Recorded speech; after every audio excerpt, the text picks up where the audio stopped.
Oh.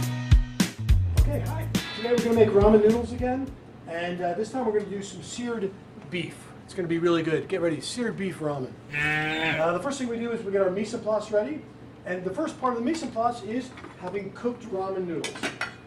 Just so happen to have boiling water here, and we're going to add salt.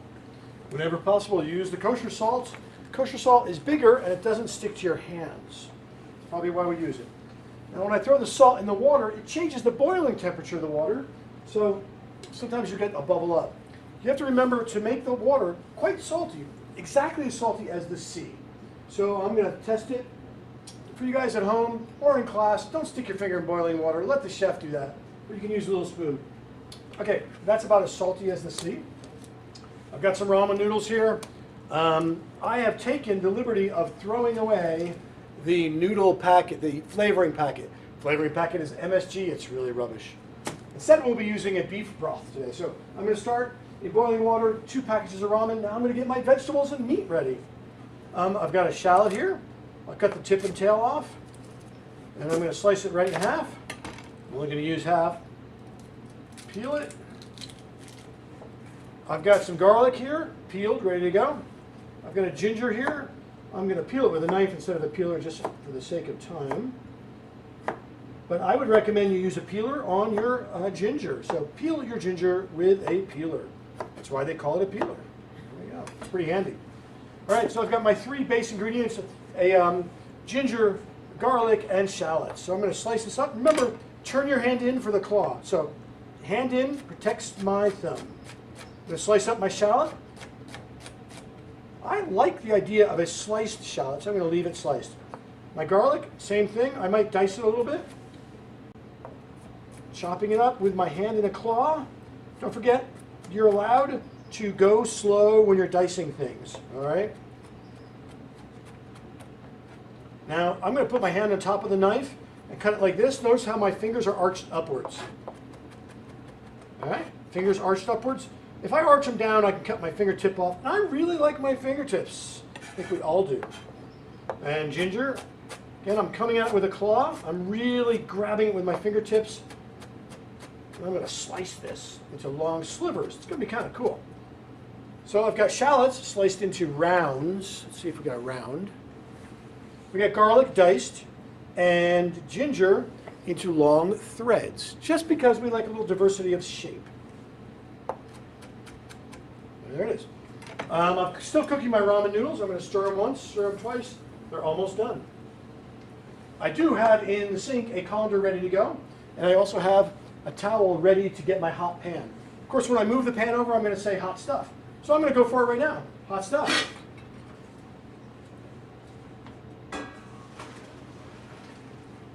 All right. Got some draining ramen over there. So I've got my first stage of mise en place. I'm going to make additional mise en place right here. Mise en place, of course, means things in place. We'll be doing vegetables and beef today. I'm going to cut the tips and tails off my green onion, also called a scallion. I'm going to cut it into little rounds. Mostly because I like the practice. Again, I've come at it with a claw. As I get closer to my hands, I slow down with a knife. Well, I don't, but I recommend that you guys do. Make a little stack of those there. I've got a red pepper, previously washed, right? Yes. Everyone say yes. Okay, good answer. I have a small audience in front of us here. So notice I cut it in half vertically. I just ripped out the guts.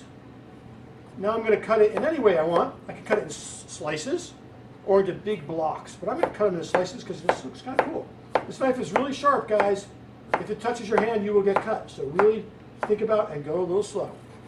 My green onion. I've got some broccoli here. It's going to be really delicious.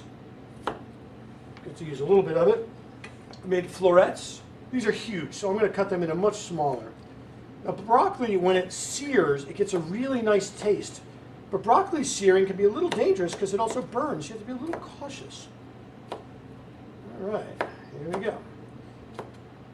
Making small little flower trees here. People love their broccoli.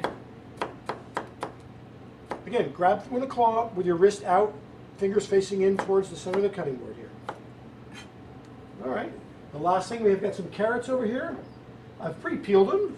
I'm going to cut the tips and the tails off. And I'm going to cut, you can cut these in rounds, but since I'm such a fancy chef, haha, I'm going to cut them on a funny little angle. I think I've done this previously in other videos. I'm going to cut them in a kind of like a cool shape like that. Just because it's really nice. We are really close to being ready to fry up all this stuff. The only thing left after this is the steak. All right, yep, so I've got all my mise en place is kind of rocking here. Here comes the steak. We happen to have some delicious steak right here. I'm going to switch cutting boards over here. I think the camera's still going to get the cutting board. Yeah, okay. So you can just slice using the knife, pushing it. You don't have to push very hard. Grabbing a claw and just getting it as thin as you can. We're talking pretty thin. If you think of the shape or the size, rather the height of a pencil eraser, can you cut your steak half as thick as the height of a pencil eraser? That's a funny way to say it. You might say as thick as maybe 2 or 3/4 stacked on each other. There we go. So it's okay to go slow. We're not going to use all this because that's a lot of steak, and this is really nice steak. I can really feel it. A bad steak doesn't cut as easily. We're ready to go.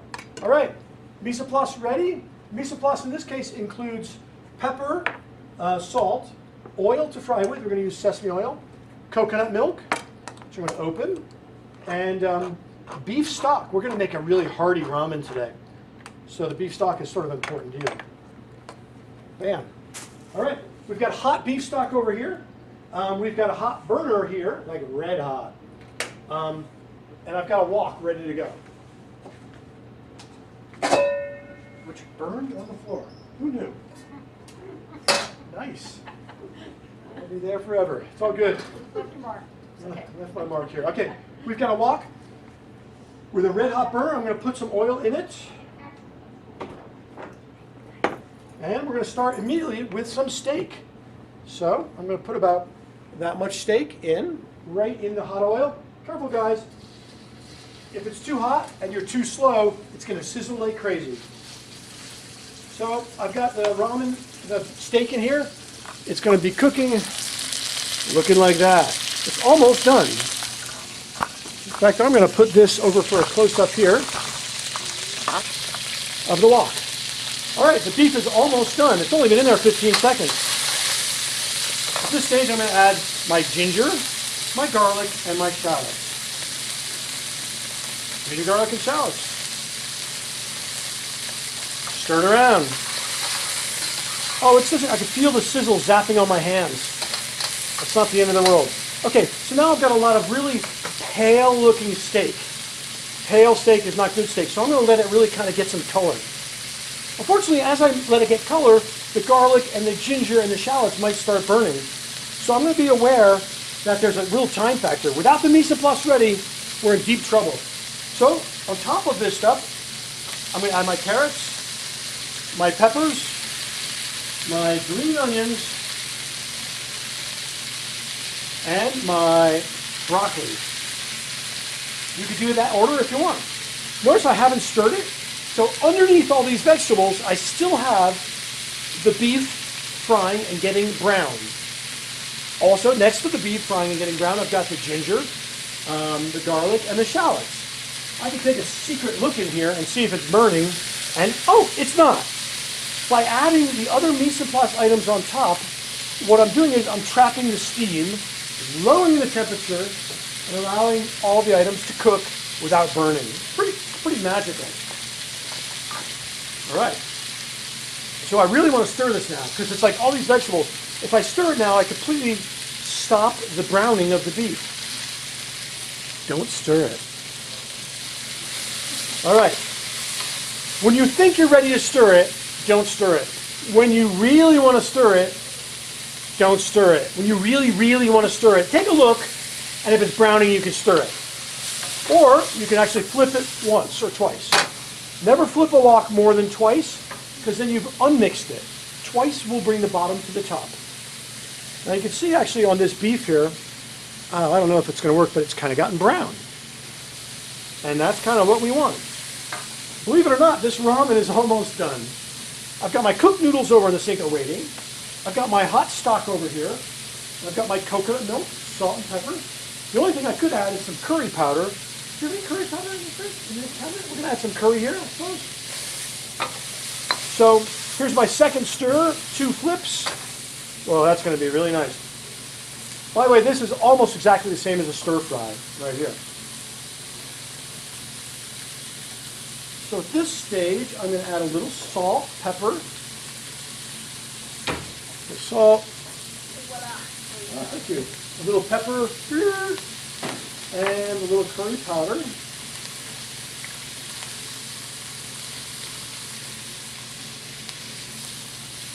Now, once I stir that curry powder in, it's going to burn in like 3 seconds. Stirred. 1, 2, 3. Oh, just in time. I saved the day by deglazing with a little coconut milk. If I went 4 or 5 seconds, it would really become an acid. It'd be terrible. All right. Now I'm going to add in my stock, which is hot. And I'm a tough guy, so I can handle a hot handle. Here comes the broth. Boy, it got really quiet really fast in here. So maybe you guys watching this video can now hear me a little bit, but we had some good sizzling here. So, that's really good. It came out pretty darn good. I haven't really done much to it. I'm going to let it come to a crazy boil, and I'm going to add my noodles in, and we're going to be done. At this stage, I could adjust the seasonings, but it's perfect. Oh my God! No, it's a joke. Actually, it needs a little more pepper, so I'm going to go a little pepper here. Do you have any sriracha hot sauce over there by chance? I think I might have some. Because if we had sriracha hot sauce, that would be good. I prefer to have sriracha, but we're just adding depth of flavor here. And a little heat, too, of course. All right, we've got a really seriously boiling broth here. I'm getting my noodles over here from across the kitchen. Here we go, into the broth.